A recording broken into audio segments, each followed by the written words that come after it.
আসসালামু আলাইকুম everyone, welcome to mom and Abrar blogs. দিনটি ছিল ২৯শে রমজান, চাঁদ রাত আর কি। তো এত ভিডিও জমে গিয়েছিল, এডিটিং করা হয়নি, তো ভাবলাম আজকে ভিডিওটা দিয়ে দেই। দেখতে দেখতে কিন্তু ঈদ চলে গেল, ঈদের আমেজও চলে গেল। আমরা সবাই আবার যার যার মতো নিজ নিজ জীবনে ফিরে আসলাম। ঈদের ছুটিগুলো কেটে এখন সব স্কুল কলেজ খুলে যাচ্ছে, সব ব্যবসা প্রতিষ্ঠানে খুলে যাচ্ছে, তো আবার যার যার লাইফে আমরা ব্যাক করি। তো এইদিকে আর দেরি না করে আমি আমার ব্লগটা শুরু করলাম। এখন বাজে দুপুর ১২টা। আমার বাবুকে ওর নাস্তাটা খাওয়িয়ে দিয়ে আমি ওর খিচুড়িটা বসিয়ে দিলাম, যেহেতু চাঁদ রাত, পরের ২-৩ দিন অনেক ক্রাউড থাকবে, মেহমান থাকবে। তো এত রান্নাবান্নার মধ্যে খিচুড়ি বানানোটা একটু ট্রাবল হয়ে যাবে। তো আমি আজকেই ওর জন্য ২ দিনের খিচুড়িটা বানিয়ে রেখে দিব। এইদিকে আমার টেইলার আমার ঈদের কাপড় আমার মার বাসায় দিয়ে গিয়েছে। তো এখন বাবা ছেলে গিয়ে আমার কাপড়টা নিয়ে আসবে।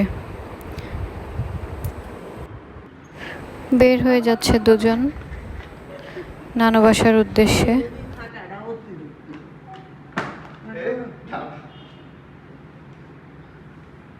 কই যাইতেছ? এই ছেলে, নানা বাড়ি। তো টাটা দাও, বাই বাই। দাদুকে টাটা দাও।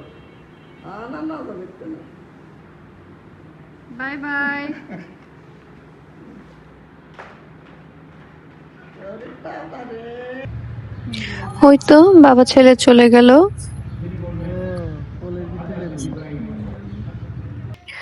এইদিকে আমার খিচুড়িটাও হয়ে গিয়েছে। দুপুরের নামাজটা পড়ে আমি চিকেন স্যান্ডউইচের জন্য মুরগি বের করে নিলাম। ও নানু বাসা থেকে চলে এসেছে, এখন আমি ওকে খিচুড়িটা খাওয়িয়ে দিব।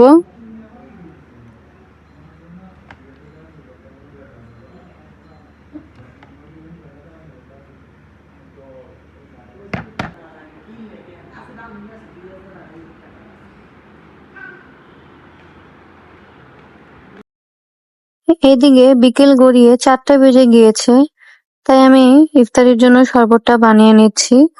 এদিকে আমি লেবুর শরবতটা করে নিব।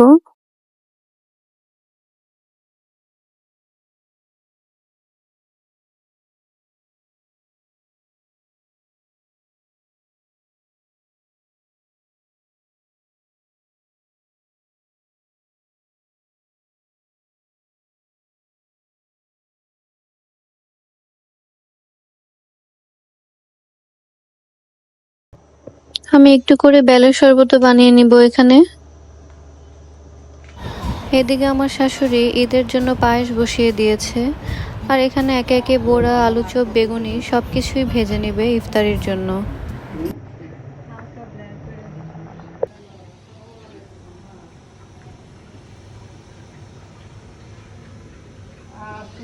রান্না করি।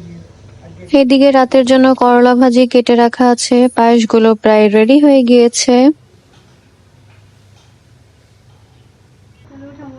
এইদিকে সব ফল কেটে রেডি করা হয়েছে। আমি সবার মোবাইলে দিও আমরা।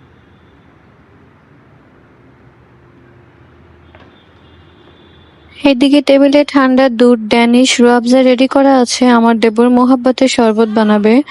এই রোজায় আমরা এত মোহাব্বতের শরবত খেয়েছি যে আর কি বলবো। আর এদিকে আমার ছোট্ট সোনা এদিক থেকে ওই দিক নাচানাচি করছে। ওর জন্য ইফতারির আগ মুহূর্ত পর্যন্ত ইফতারি টেবিল থেকে নিচে নামানো যায় না, কারণ ও সব ফেলে দেয়। এখানে আমি ওকে টেক কেয়ার করছি, আর কি করব, ধরে রাখা ছাড়া উপায় নেই।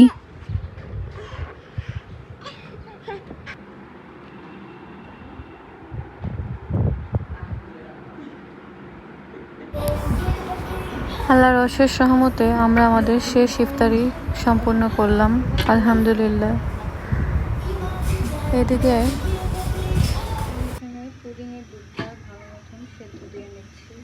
রাত 8:30 বাজে আমি আমার ফ্রুট কাস্টার্ডের জন্য দুধ বসিয়ে দিলাম। তো আমি এখানে 1 লিটার দুধকে 4 ভাগের 3 ভাগ করে নিব। করে এখানে আমি 3 টেবিল চামচের মতো কাস্টার্ড পাউডার অ্যাড করে দিব। স্বাদ মতো চিনিও দিয়ে দিব। আসলে চিনিটা যার যার টেস্টের উপরে ডিপেন্ড করে দিতে হয়। আমাদের বাসায় সবাই চিনি কম খায়, তো আমি চিনিটা কমই দিব।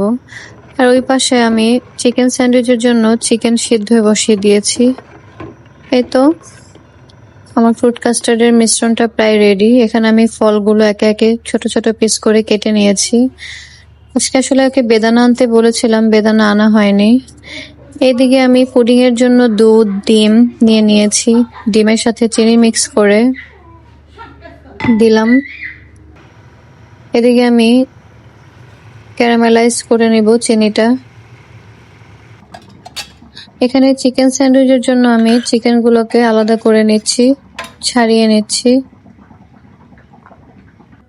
এই তো আমার চিকেন স্যান্ডউইচের চিকেনের পুর রেডি। এদিকে আমি মেহেদি লাগাচ্ছিলাম, আর ওইদিকে আমার হাজবেন্ড ওর ছেলেকে খিচুড়ি খাওয়ানোর বৃথা চেষ্টা করছিল। কখনো খাওয়াইনি যেই লোক হঠাৎ করে কি খাওয়াতে পারবে আপনারাই বলেন।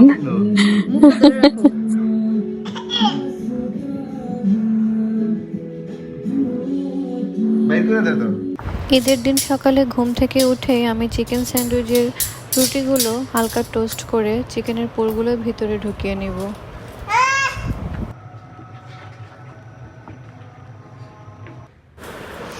এই তো আমাদের ঈদের স্ন্যাক্স অ্যান্ড ডেজার্ট আইটেমের ছোট্ট একটি আয়োজন।